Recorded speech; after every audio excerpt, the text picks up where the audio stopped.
Hello students, welcome you in रसायन academy chemistry 11th CBSE series की classes में जो हम अब चैप्टर डिस्कस आपके साथ कर रहे हैं वो है केमिकल बॉन्डिंग। एंड आज ये जो हमारा है ये 4th लेक्चर है। फर्स्ट लेक्चर में आपको आयनिक बॉन्ड, सेकंड में आपको कोवलेंट बॉन्ड, तीसरे में आपको फॉर्मल चार्ज के बारे में बताया। And today we have to discuss it further. और आज हम ये डिस्कस करने जा रहे हैं that is orbital concept of covalent bond। orbital concept of covalent bond। भी orbital concept क्या है? orbital concept of covalent bond, तो ये concept ये कहता है कि एक covalent bond, इसको नोट कर लें, a covalent bond is formed by partial overlap of atomic orbitals of two combining atoms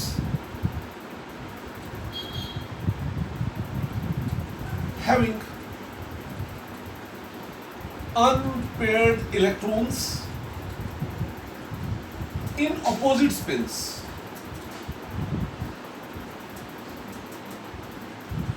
in opposite spins कहने का मतलब ये हुआ, वो कहते हैं भाई जो कोवलेंट बॉन्ड है वो कैसे बनता है। Covalent bond is that bond which is formed by partial overlap, complete overlap नहीं होता है ना, partial overlap of the atomic orbitals of the two combining atomic orbitals of the two partial overlap of the atomic orbital of the two combining atoms। भाई दो atom combine कर रहे हैं, उनके एटॉमिक ऑर्बिटल आपस में क्या करते हैं, पार्शली ओवरलैप करते हैं। और कौन से एटॉमिक ऑर्बिटल आपस में पार्शली ओवरलैप करते हैं? जिनके पास क्या है, अनपेयर्ड इलेक्ट्रॉन है। और कैसे? अपोजिट स्पिन में, एक में क्लॉकवाइज स्पिन में और एक में एंटी क्लॉकवाइज स्पिन में। जैसे मैं आपको एक एग्जांपल बताता हूँ। एग्जांपल है H2। Let us consider the formation of H2। ये वाले जितने भी लेक्चर हैं आपके, ये 2-3 लेक्चर में इसमें बहुत स्लो चलूंगा, आपको एग्जैक्ट क्लासरूम एक्सपीरियंस देने की कोशिश करूंगा। एंड आप इसको साथ साथ में पढ़ें, साथ साथ में ड्रॉ भी जरूर करें। नाउ यू सी, जैसे हाइड्रोजन है, तो hydrogen consist of 2 hydrogen atoms. H2 तो मॉलिक्यूल है ना, तो it consist of 2 hydrogen atoms, H और H। तो इस H में कितने इलेक्ट्रॉन है? एक, तो इसकी कॉन्फ़िगरेशन हो गई 1s1। इस H के पास भी कितने इलेक्ट्रॉन है? एक, तो कॉन्फ़िगरेशन हो गई 1s1। यू सी कि ये s ऑर्बिटल इसका कंबाइन करता है ऐसे। s ऑर्बिटल कैसा होता है? स्फेरिकल। s ऑर्बिटल की शेप कैसी है? स्फेरिकल है। और ये दूसरा s ऑर्बिटल है जो कैसे स्फेरिकल है, इसका ये electron.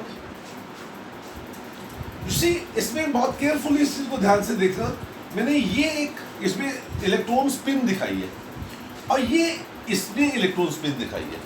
This upward arrow shows that it is clockwise spinning and this downward arrow show that it is anti clockwise spinning.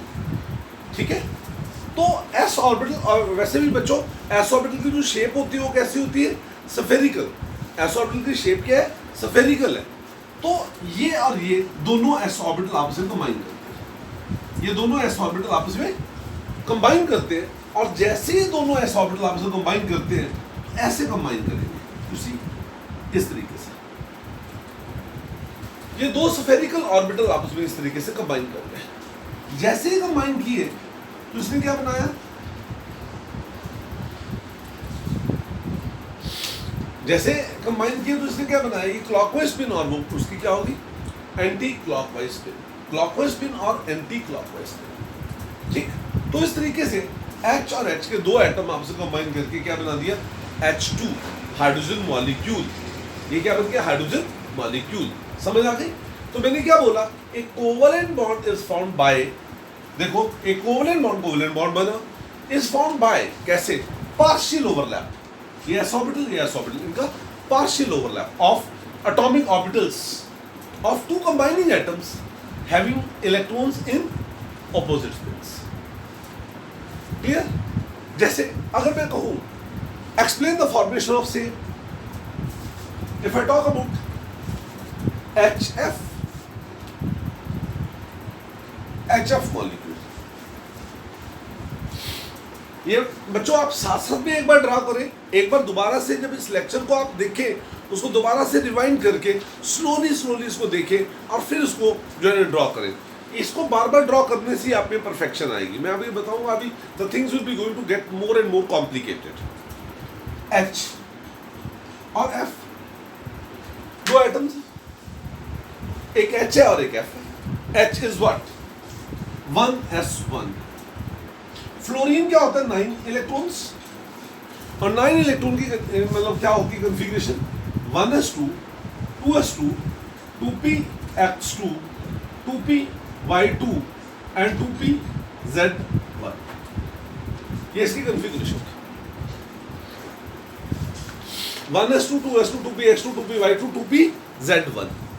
अब बच्चों ध्यान से देखना, सुनो, जो p ऑर्बिटल होते हैं उनकी शेप होती है डम्बल शेप। p ऑर्बिटल जो होते हैं उनकी शेप कैसे होती है? ऐसे होती है ना, डम्बल शेप। आपने पढ़ा हुआ p ऑर्बिटल की शेप डम्बल शेप होती है। अब देखो हाइड्रोजन का ये ऑर्बिटल आया, कौन सा? ये हाइड्रोजन, ओके, ये हाइड्रोजन, क्योंकि हाइड्रोजन में जो इलेक्ट्रॉन है वो कहाँ पे? s पे। तो मैंने स्फेरिकल उसका शेप देखा, और इसके ये 3 p ऑर्बिटल है। मैं इसको ऐसे शो करता हूँ, एक p ऑर्बिटल है ना बेटा, ये दूसरा p ऑर्बिटल और ये तीसरा p ऑर्बिटल। ये 3 p ऑर्बिटल होते हैं along x axis, double along x axis, along y axis, along z axis, ऐसे शो करते। तो 3 p ऑर्बिटल में से दो के पास क्या है? Pair of electron.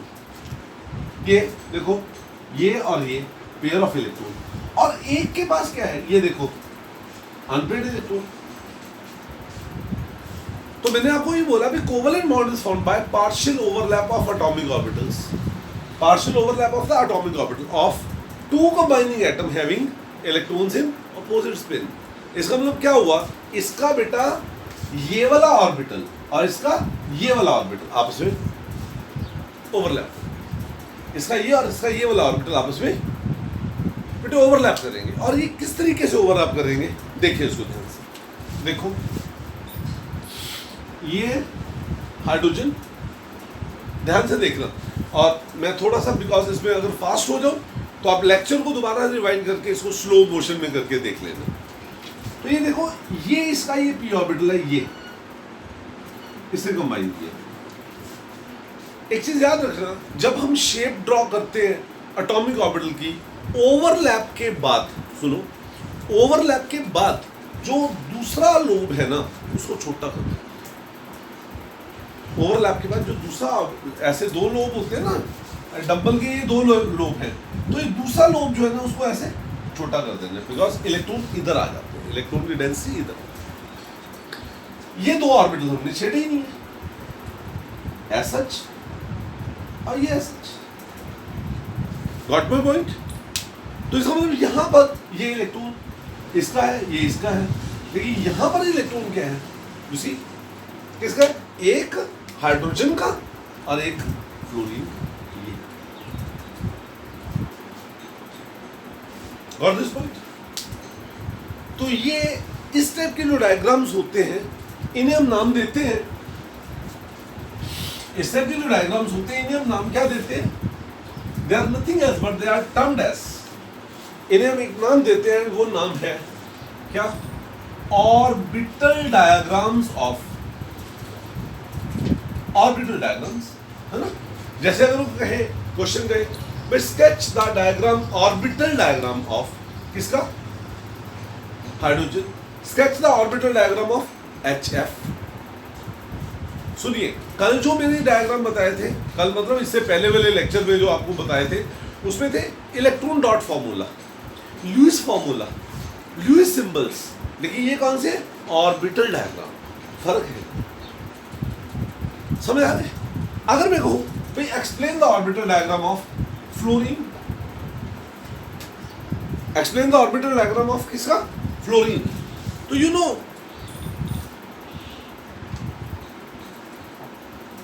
कि इस फ्लोरीन में जो कंबाइनिंग एटॉमिक ऑर्बिटल हैं वो कौन से हुए?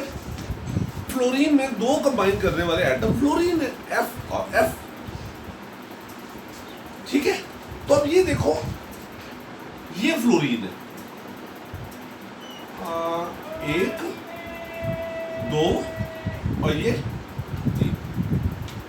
ये मैं जिस स्मूथनेस से डायग्राम को ड्रॉ कर रहा हूं उस स्मूथनेस से अभी हो सकता है आप ना ड्रॉ कर पा रहे हो, बिकॉज इट नीड प्रैक्टिस। इसकी प्रैक्टिस इसको चाहिए होती है ना बच्चों। ये दूसरा फ्लोरीन हो गया, दिस इज अनदर फ्लोरीन, दो फ्लोरीन हो गए। अब क्या है, देखिए आपको पता है फ्लोरीन की कन्फिगरेशन क्या होती है? क्या होती है? 1s2, 2s2, 2px2, 2py2 और 2pz1, है ना? तो ये मान लो x है और ये y है और ये z है, तो इसके z ऑर्बिटल में क्या है? इसका ये एक इलेक्ट्रॉन और इसमें ये इसका इलेक्ट्रॉन। तो बच्चों कौन कौन से ऑर्बिटल कंबाइन कर सकते हैं? अरे इनमें तो पेयर्ड इलेक्ट्रॉन है, ये तो कंबाइन नहीं करेंगे। कौन करेंगे? ये और ये ऑर्बिटल, क्योंकि मैंने आपको क्या बोला, ए covalent bond is formed bye partial overlap of atomic orbitals of the two combining atoms having unpaired electrons, जिनके पास unpaired electrons है। तो मैं इसको करता हूँ, what is that? उसी एक और ये दो, ये मैंने बेसिकली इन दोनों ऑर्बिटल को शो किया जिन्होंने आपस में क्या किया? ओवरलैप। जिन्होंने आपस में क्या किया बच्चे? ओवरलैप, और इसके ये इलेक्ट्रॉन हो गए, दूसरा क्लॉकवाइज स्पिन और दूसरे में एंटी क्लॉकवाइज स्पिन, है ना? एंड ये वाले दो ऑर्बिटल हमने टच ही नहीं किए, तो नहीं टच किए तो ऐसे, ये एज सच हो गए हमारे एज सच। ठीक है, तो इनमें इलेक्ट्रॉन, इनके अपने लोन पे ऑफ इलेक्ट्रॉन है, इनको आप शो करना मत भूलिएगा, यू मस्ट शो इट, आप इसको शो जरूर करें।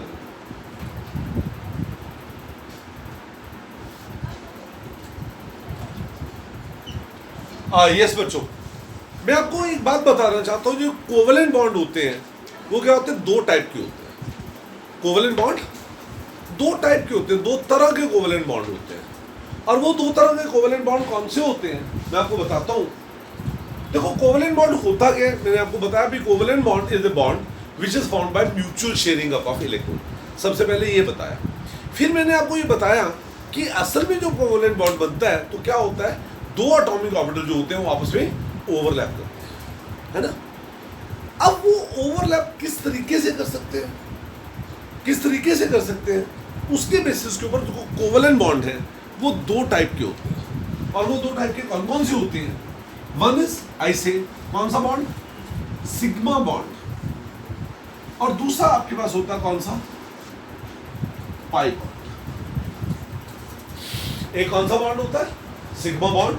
और दूसरा आपके पास कौन सा बॉन्ड होता है? Pi bond. ठीक है, तो what is sigma bond? Sigma bond क्या होता है मैं आपको बताता हूं। इट इज कोवेलेंट बॉन्ड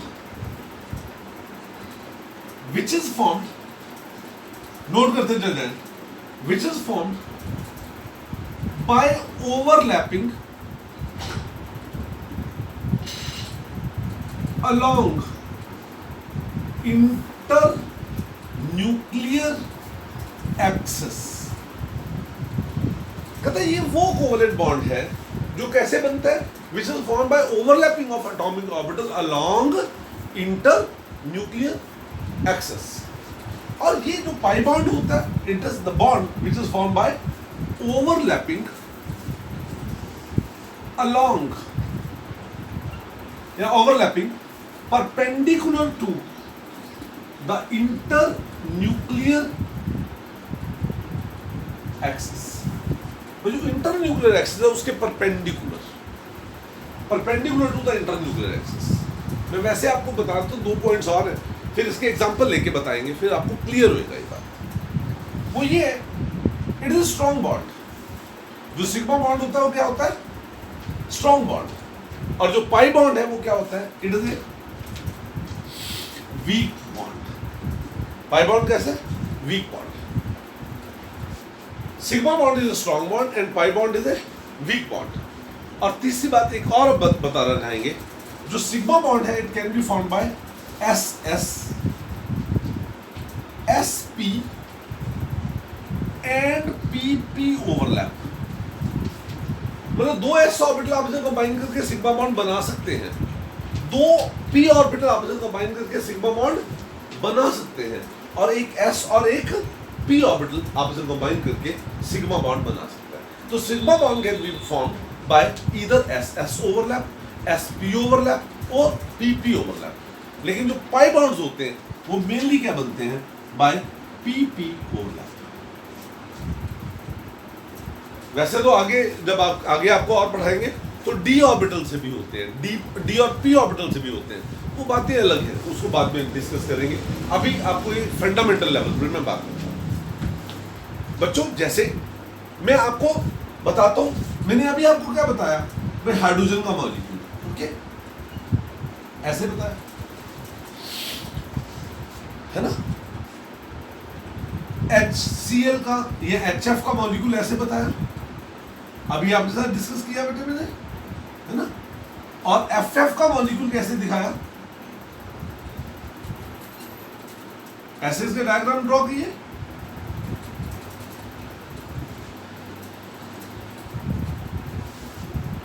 अभी किए हमने तीनों डायग्राम। मैं बात करता हूं, अगर कोई आपसे कहता है O2 का ऑर्बिटल डायग्राम बनाओ, किसका ऑर्बिटल डायग्राम बनाओ? O2 means oxygen. बेटे मुझे बताओ ऑक्सीजन में कौन कौन से कंबाइनिंग एटम्स हैं? ऑक्सीजन के कंबाइनिंग एटम्स कौन कौन से? O, ऑक्सीजन का कंबाइनिंग एटम तो O ही है बेटा, ऑक्सीजन ही है। तो ऑक्सीजन क्या होती है? सी 1s2 2s2 2px2 2py1 and 2pz1। जो ऑक्सीजन है उसमें क्या होते हैं? टोटल 8 इलेक्ट्रॉन है, 1s2 2s2 2px2 2py1 और 2pz। मैंने आपको बताया कि s ऑर्बिटल की शेप क्या होती है? स्फेरिकल। और p ऑर्बिटल की शेप क्या होती है? Dumbbell shape. p ऑर्बिटल कैसा होता है? डंबल की तरह होता है। तो मैं O2 की बात कर रहा हूं, है ना। मैंने आपको क्या बोला? मैंने आपको क्या बोला कि S मतलब सिग्मा जो कोवलेंट बॉन्ड है वो कैसे बनता है? Covalent bond is formed by overlapping of atomic orbitals. उन एटॉमिक ऑर्बिटल की ओवरलैपिंग से होता है which belongs to two different atoms, जो दो डिफरेंट एटम से बिलोंग करते हैं, and they have got unpaired electron, जिनमें क्या होते हैं? Unpaired electron. तो अब ये देखो, इसमें इसका मतलब पी वाई और पी जेड, ये दो ऑर्बिटल है जिनके पास अनपेयर्ड इलेक्ट्रॉन है। अब ये देखो, ये है आपके पास पी वाई, सपोज ये पी वाई है और ये सपोज पी जेड। वाई और जेड एक्सिस आपस में परपेंडिकुलर हैं, ऐसा होता है या नहीं? तो ये दूसरा आपके पास ऑक्सीजन हुआ पी एक्स और ये पी वाई और ये क्या? P Z. इन दोनों के पास कितने कितने इलेक्ट्रॉन है? इन दोनों के पास कितने कितने इलेक्ट्रॉन है? 1 ईच। भाई ये इसका इलेक्ट्रॉन, ये इसका इलेक्ट्रॉन, ओके। और इस ऑक्सीजन में बेटा ये इसका इलेक्ट्रॉन और ये इसका इलेक्ट्रॉन, ठीक है। अब आप ऐसे मान के चलो, देखिए, लुक एट माय फिंगर्स, देखो ये भाई ये एक्स एक्सिस सपोज और ये क्या? Y axis. ये दो ऑर्बिटल आए तो एक्स और एक्स में, ये जो एक्सिस पे इन्होंने आपस में ऐसे ओवरलैप किया,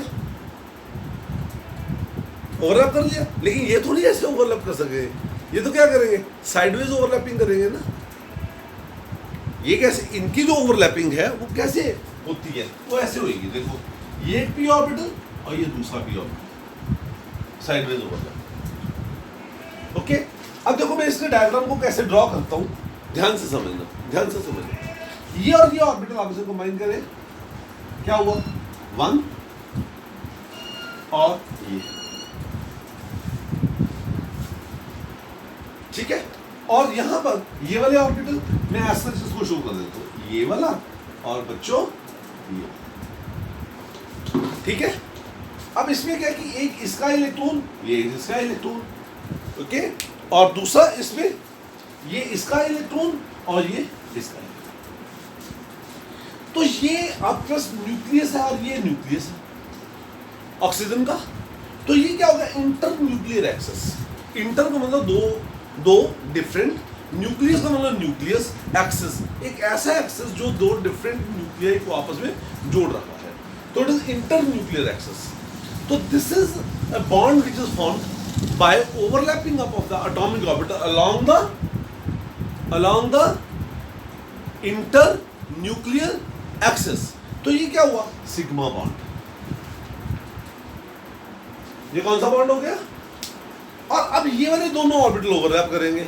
देखो इनको वैसे ओवरलैप तो ऐसे करते हैं, लेकिन ऐसे में इसको डायग्राम में नहीं दिखा सकता, तो उसको दिखाने का एक तरीका होता है, और वो तरीका होता है ये और ये। तो ये वाला कौन सा बॉन्ड हुआ, पाई बॉन्ड।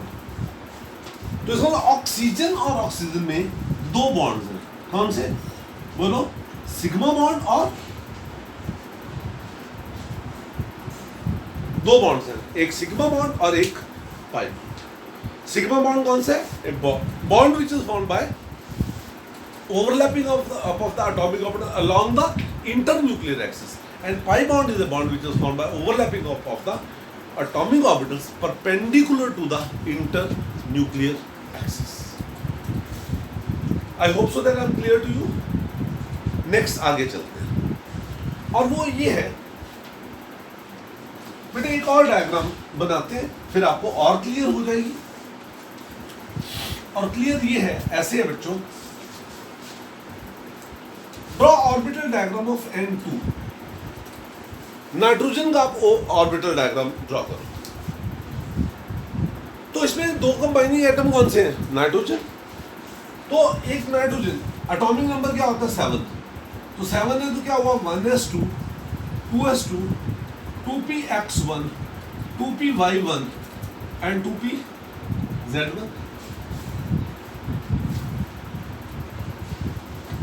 पी तीन तरह के होते हैं, px py pz।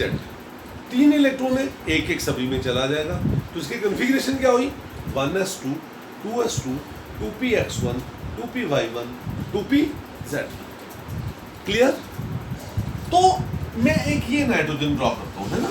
देखो बेटा, ये एक, और ये इसका दूसरा 2, और ये इसका बच्चों 3 p ऑर्बिटल हो गए, X axis, Y axis, Z axis. तीनों में कितने कितने इलेक्ट्रॉन है, 1 ईच, 1 2 1 2। समझे। अब ये दूसरी नाइट्रोजन ये देखिए, 1 2 और ये 3, और तीनों में एक एक। समझे। मैं इसको डायग्राम को ड्रॉ करता हूं। अब क्या होएगा, अब now again look at my fingers, look at my fingers please. सुनो भाई, ये और ये X Y Z axis, X Y Z axis क्या बनाया इसने, ये कौन सा बॉन्ड बना, सिग्मा। ये आपस में क्या बनाएंगे, सिग्मा। अब ये और ये आपस में ओवरलैप करेंगे, पाई, और ये आपस में ओवरलैप करेंगे, पाई। इसका मतलब क्या हुआ, वर्टुलबिट्स डायग्राम। इसका डायग्राम क्या होगा मैं बताता हूं। ये दो ऑर्बिटल आपस में ओवरलैप किए, क्या बना, एक और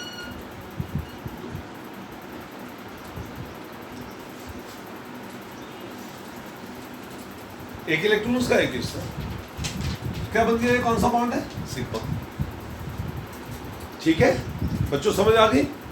नो ये अगर मैं कहूं कौन सा है,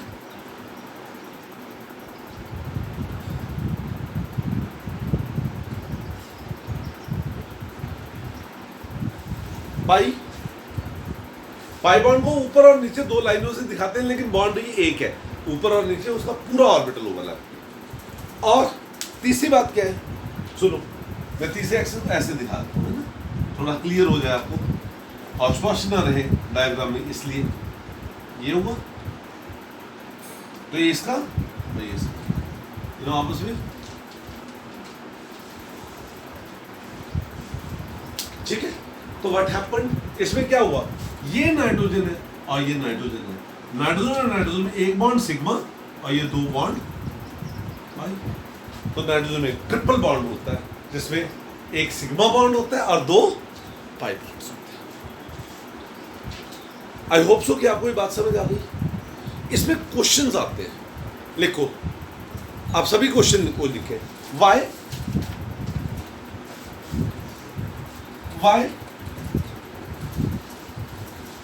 He2, क्वेश्चन है, why He2 do not exist.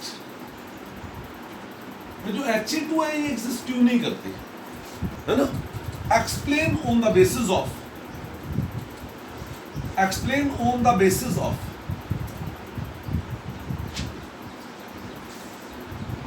Orbital concept. Orbital concept के बेसिस के ऊपर आप ये एक्सप्लेन करो कि He2 क्यों नहीं एग्जिस्ट करती, क्या ऐसा कारण है कि He2 एग्जिस्ट नहीं करती। बड़ा आसान सा कारण है भाई, He हीलियम है, He क्या हीलियम है, तो हीलियम क्या हुआ, इट इज 1s2। हीलियम में दो इलेक्ट्रॉन है ना, और दोनों इलेक्ट्रॉन कहाँ में आएंगे, 1s में, तो उसकी कॉन्फ़िगरेशन क्या होगी, 1s2। मतलब इसका ये जो स्फेरिकल ऑर्बिटल है, इसमें दो इलेक्ट्रॉन आ गए, दोनों पेयर्ड है। लेकिन ऑर्बिटल कंसेप्ट क्या कहता है, सुनो बच्चों, इस क्वेश्चन का आंसर आप हो सकता है साथ साथ में ना लिख पाए, तो आप इसको लेक्चर को जब दोबारा से रिवाइंड करके देखें तो तब आप इसको देख लेना। एक यहाँ से आप समझ लें, जब लेक्चर को रिवाइंड करेंगे तो आप इसको आराम से फिर इसको नोट करना, नोट जरूर करना। तो what is this, helium 1s2। तो मैं ये कहूँगा यहाँ पर ये कहूँगा कि that is in case of helium the electronic configuration is 1s2। जो हीलियम है उसके इसमें जो इलेक्ट्रॉनिक कॉन्फ़िगरेशन है वो क्या है, 1s2। तो helium do not poses any orbital having unpaired electron. भाई हीलियम के पास कोई ऐसा ऑर्बिटल ही नहीं है कि जिसके पास क्या हो, अनपेयर्ड इलेक्ट्रॉन हो। Therefore it is not able to form covalent bond. क्योंकि कोवेलेंट बॉन्ड कब बनता है, अगर एक एटम के पास क्या हो, ऑर्बिटल हो, जिसके पास क्या हो, अनपेयर्ड इलेक्ट्रॉन हो। तो helium do not poses any orbital for with unpaired electron, so therefore it cannot form bond। अगर ये बॉन्ड नहीं बना सकता तो इसलिए He2 do not exist, वो एग्जिस्ट नहीं करेगा। एक क्वेश्चन और लिखो, why noble gases are monoatomic। भाई जो नोबल गैसेस हैं वो मोनोएटॉमिक गैसेस हैं, ऐसा क्यों? Why noble gases are monoatomic gases? भाई जो नोबल गैसेस हैं वो मोनोएटॉमिक गैसेस हैं, उसमें सिर्फ एक ही एटम होता है ना। जैसे क्या नोबल गैसेस कौन कौन सी होती है, मैंने बताया था, हैना, अगरकर के, जीरोरन, ये होते हैं ना। Helium, neon, argon, krypton, xenon, radon, है ना। ये ऐसे एग्जिस्ट नहीं करती, Ne2 ऐसे नहीं एग्जिस्ट करती, ये Ne की तरह अकेले रहता, मतलब वो कंबाइन नहीं करते। क्यों नहीं करते, कारण है इसका, है ना। नोबल गैसेस पोजेस क्या, electronic configuration of Ns2np6, so they do not poses क्या बेटे, ऑर्बिटल विद अनपेयर्ड इलेक्ट्रॉन। इनके पास कोई ऐसा ऑर्बिटल होता ही नहीं है कि जिसके पास क्या हो, they do not possess orbital with unpaired electron, hence unable to form bond. इसलिए वो बॉन्ड बना ही नहीं सकते, नहीं बॉन्ड बना सकते तो मोनोएटॉमिक, फिर अकेले रहेंगे बस, ठीक है। फिर क्या I hope so that you must be getting it. आपको ये बात समझ आई होगी। जब हमने आपको कोवेलेंट बॉन्ड के बारे में बताया तो आपको एक बेसिक बात बताई, वो मैंने आपको ये बात बताई भी, ये दो एटम्स हैं, है ना, एटम ए है और एटम बी है। भाई एटम ए ने अपना एक इलेक्ट्रॉन दिया, बी ने अपना एक इलेक्ट्रॉन दिया, इन्होंने आपस में इलेक्ट्रॉन ने क्या कर लिया, शेयर कर लिया और बॉन्ड बन गया, और बॉन्ड बन गया। अरे भाई ये समझ नहीं आती भी बॉन्ड कैसे बन गया। भाई बॉन्ड तो क्या होता है, फोर्स ऑफ अट्रैक्शन। मतलब ऐसा कहने से हम इसकी फोर्स ऑफ अट्रैक्शन की नेचर को एक्सप्लेन नहीं कर पाए। तो इसकी nature of force of attraction, भाई कौन सी ऐसी फोर्स है जो दो एटम्स को आपस में बाइंड करके रखती है, दो एटम को आपस में कोवेलेंट बॉन्ड में ज्वाइन करके रखती है, उस बात को समझने के लिए एक मैं आपको कंसेप्ट बता रहा हूं, और वो कंसेप्ट है valence bond theory. Valence bond theory, इसे एक और भी कंसेप्ट बोलते हैं, and that is quantum concept.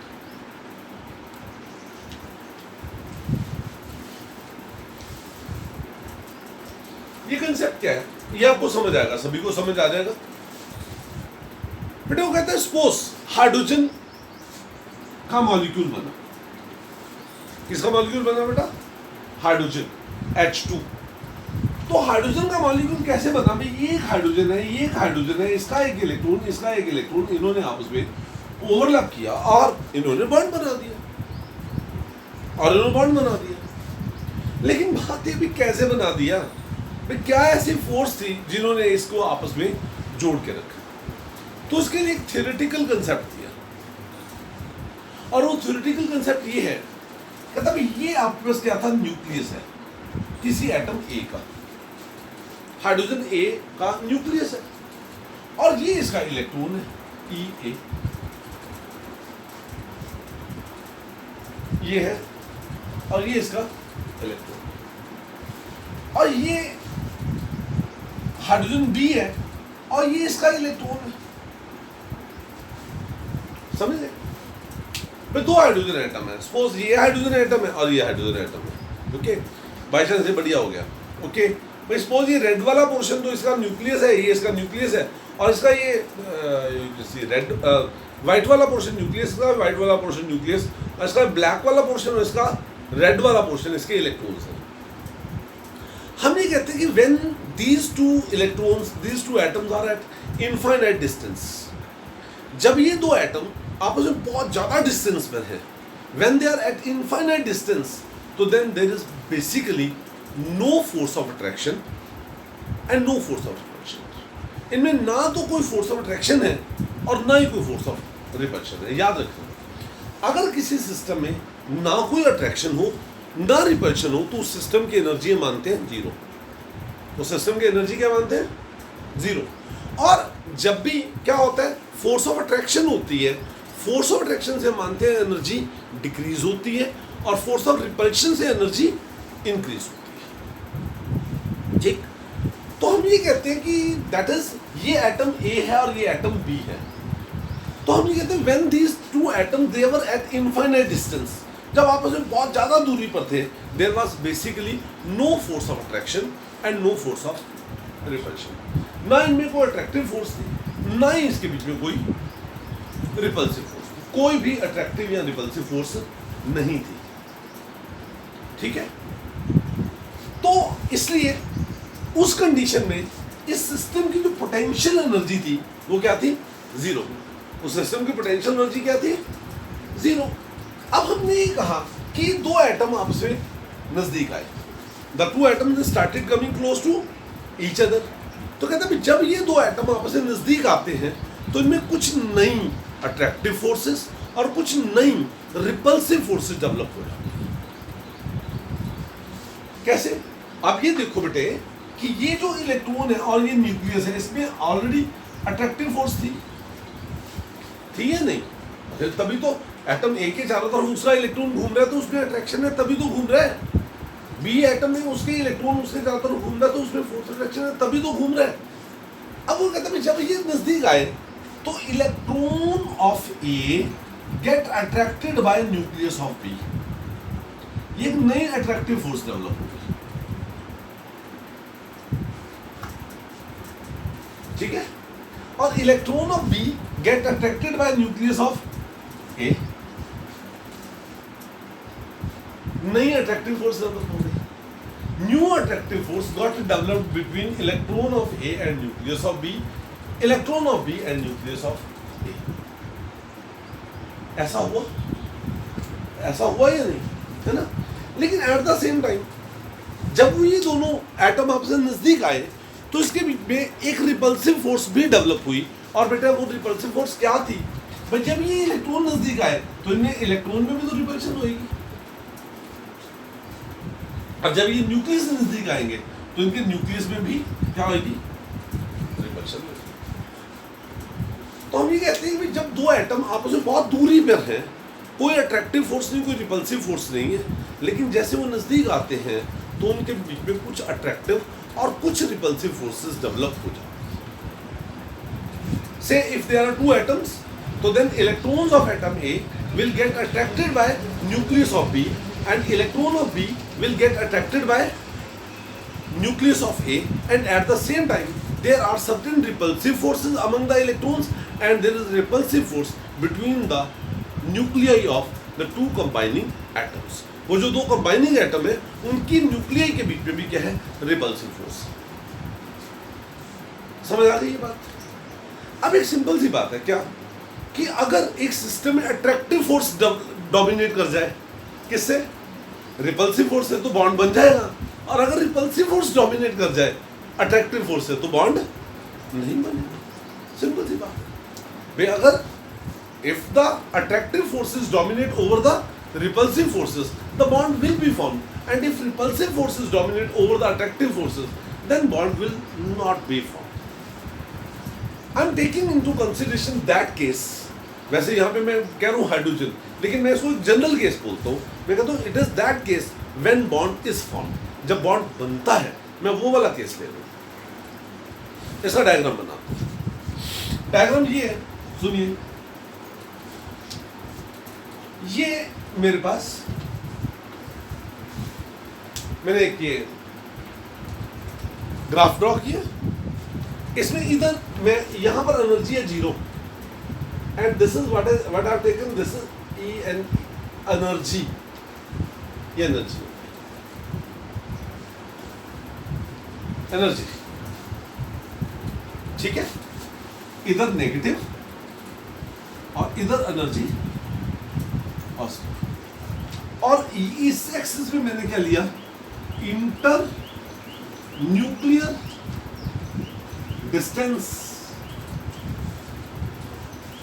Inter nuclear distance मतलब distance between the two combining atoms, उसके न्यूक्लियर के बीच की डिस्टेंस। तो सुनो बेटे, जब इंटर न्यूक्लियर डिस्टेंस बहुत ज्यादा थी, when they were at infinite distance, तो इनके बीच में क्या कोई फोर्स ऑफ अट्रैक्शन थी या फोर्स ऑफ रिपल्शन थी? नहीं। तो अगर फोर्स ऑफ अट्रैक्शन और रिपल्शन नहीं थी तो इस सिस्टम की पोटेंशियल एनर्जी क्या थी, 0, और वो 0 एनर्जी ये आई।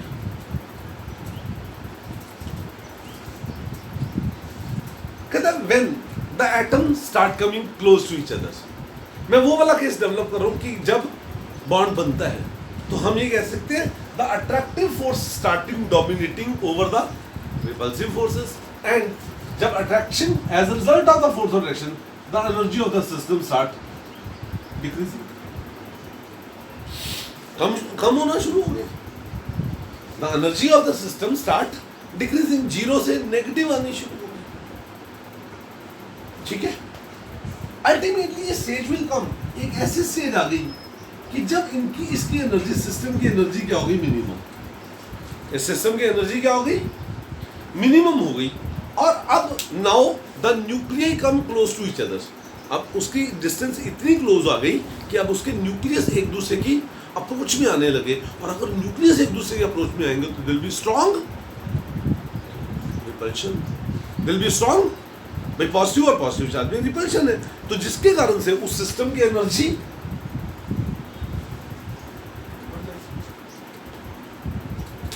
उस सिस्टम की एनर्जी बढ़ जाएगी। Got this point? तो समझो ये वो पॉइंट है, ये वाला पॉइंट है जहां पर उसमें फोर्स ऑफ अट्रैक्शन मैक्सिमम है, एनर्जी मिनिमम है, तो ये जो डिस्टेंस है R0 is the R0 is the inter nuclear distance, where जहां पर क्या है, energy of the system is minimum, जहां पर उस सिस्टम की एनर्जी क्या है, मिनिमम है, फोर्स ऑफ अट्रैक्शन मैक्सिमम। ये इसके बाद क्योंकि रिपल्सिव फोर्स स्टार्ट हो गई, तो इससे हम बोलते हैं क्या, this is termed as bond length. ये बॉन्ड लेंथ में दो एटम के बीच बॉन्ड। बेटे बात समझ आ गई? आई होप सो कि आपको ये बात समझ आ गई होगी। मैं सारी बात को बड़े एक सिंपल से तरीके से रिपीट करता हूँ। हम ये कहते हैं, if we consider the formation of hydrogen molecule, we will say that the two hydrogen atom combine, say these two hydrogen atoms are Ha and Hb. When the two atoms are at infinite distance, there is no force of attraction, no force of repulsion, and the energy of the system is zero. But when the two atoms come close to each other, the electron of atom A get attracted by nucleus of B and electron of B by the nucleus of A. As a result of that force of attraction, the energy of the system start going decreasing. वो decrease होना शुरू हो जाती है, and ultimately it go on decreasing up to the point R0, where the internuclear distance, that represent that internuclear distance where the energy of the system is minimum and the attractive forces maximum. This distance is termed as bond length. If an attempt is made to bring the atoms further close to each other, then the repulsive forces dominate and the energy of the system increases. तो ये basically ये वो diagram है जहां पर क्या है, जहां पर ये उस केस का डायग्राम है कि जहां पर मॉलिक्यूल बनता है, जहां पर बॉन्ड बनता है, जहां पर बॉन्ड नहीं बनता उसके लिए देखिए ये है आपके पास, इसको आप ये कह सकते हो, it is potential energy diagram for इसके लिए H2, ये हाइड्रोजन के लिए, मतलब ये उस मॉलिक्यूल के लिए जो बनता है, जो नहीं बनता उसके लिए क्या होता है। So let me talk to you about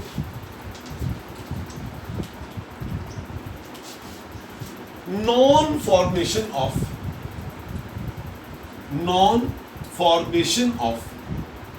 He2।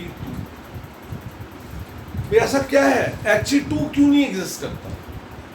Non formation of कौन सा, He2, किसके कंसेप्ट में? हमने इससे पहले किया था ऑर्बिटल कंसेप्ट से, ये कौन सा, क्वांटम कंसेप्ट से। कैसे कहेंगे, देखो हीलियम है तो उसमें दो कंबाइनिंग एटम कौन से हुए, हीलियम और ये दूसरा हीलियम। मैंने दो पॉजिटिव चार्ज इसलिए दिखा दिए कि हीलियम के बीच में दो प्रोटॉन होते हैं, है ना। ये क्या है, HEA और EA, ये क्या है, EB और ये क्या, I hope so that now the things are very clear to you कि ये this is nucleus of atom A with these two electrons, nucleus of atom B with these two electrons, ठीक है। ये old repulsive attractive force है, ये वाली जो मैंने ब्लैक से दिखाई। When these two atoms come close to each other, जब ये दोनों एटम आपस में नजदीक आएंगे तो there will be some attractive force, new attractive force, है ना, new attractive force, new attractive force and new attractive force. The attractive force will develop between the electron of A and nucleus of B and electron of B and nucleus of A. At the same time there will be repulsive forces. और वो repulsive forces क्या है, between ये electrons, between these electrons and between these nucleus, ठीक है। अब कई बार कई बच्चे कंफ्यूज हो जाते हैं, बस सर हम कैसे पता लगाएं भाई अट्रैक्टिव फोर्स डोमिनेट करती है या रिपल्सिव फोर्स जो डोमिनेट करती है। और कई बच्चे तो इसको काउंट करना शुरू होते हैं, 1 2 3 4, ये नहीं, ये एक थ्योरेटिकल कंसेप्ट है, सिंपल सी बात है, जहां पर बॉन्ड बनता है वो इसलिए बनता है कि अट्रैक्टिव फोर्स डोमिनेट करती है रिपल्सिव फोर्स से, जहां पर नहीं बनता इसका मतलब वहां पे रिपल्सिव फोर्स डोमिनेट करती है ओवर अट्रैक्टिव फोर्स। तो उस केस में डायग्राम क्या होएगा? उस केस में डायग्राम ये इधर मैंने क्या ले लिया? एनर्जी। इधर क्या ले लिया? एनर्जी। और इधर आपके पास क्या आ गया? Inter nuclear distance. इधर एनर्जी और इधर क्या हो गया? Inter nuclear distance. भाई जैसे दो न्यूक्लियाई आपसे क्लोज आ रहे हैं, एक दूसरे के नजदीक आ रहे हैं, तो क्या हुआ? एनर्जी बढ़ती है, इसमें कम हुई है ना, बिकॉज यहां पर क्या हुआ? फोर्स ऑफ क्या? Repulsions dominate over force of attraction. भाई जो रिपल्सिव फोर्सेस है वो डोमिनेट करती है over force of attraction. Hence इस केस में क्या कहेंगे? He2 do not exist. इसलिए हम कहेंगे He2 तो exist. That is the case why the He2 do not exist. I hope so that this idea is quite clear to you. बच्चे अगर आपके पास ये क्वेश्चन आए कि Y He2 do not exist, तो आप आगे जरूर देख लीजिए कौन से कंसेप्ट। अगर ऑर्बिटल कंसेप्ट है तो आप क्या कहोगे? He do not possess any orbital with unpaired electron and hence the overlap of the atomic orbital is not possible. It do not form any bond. Hence He2 do not exist. लेकिन अगर उनको कहें on the basis of the valence bond theory या quantum theory, तो हम ये कह सकते हैं when the two helium atom approach each other, the new attractive forces get dominated by the new repulsive forces and hence bond is not formed. Therefore He2 do not exist. इसलिए वो exist. Bonding का जो chapter है वो एक बड़ा different सा chapter है, जिसमें आपको थोड़ा सा कंसेप्ट है, प्रैक्टिस ज़्यादा है, आपको ज़्यादा अंडरस्टैंड करना है, ज़्यादा एग्जाम्पल आपको ले लेकर उसको करने की कोशिश करनी है। तो जितना ज़्यादा आप इसमें करेंगे उतना ही ज़्यादा आप गेन करेंगे। आप इन लेक्चर्स को आराम से देखें, बार बार इसको स्टडी करें। आने वाले लेक्चर्स के लिए आप चैनल को रिकमेंड जरूर करें, सब्सक्राइब जरूर करें, ठीक है। आने वाले लेक्चर्स के बीच में अब हम आपके साथ जो लाने जा रहे हैं वो है concept of hybridization, polar bond and non polar covalent bonds. Okay, thank you.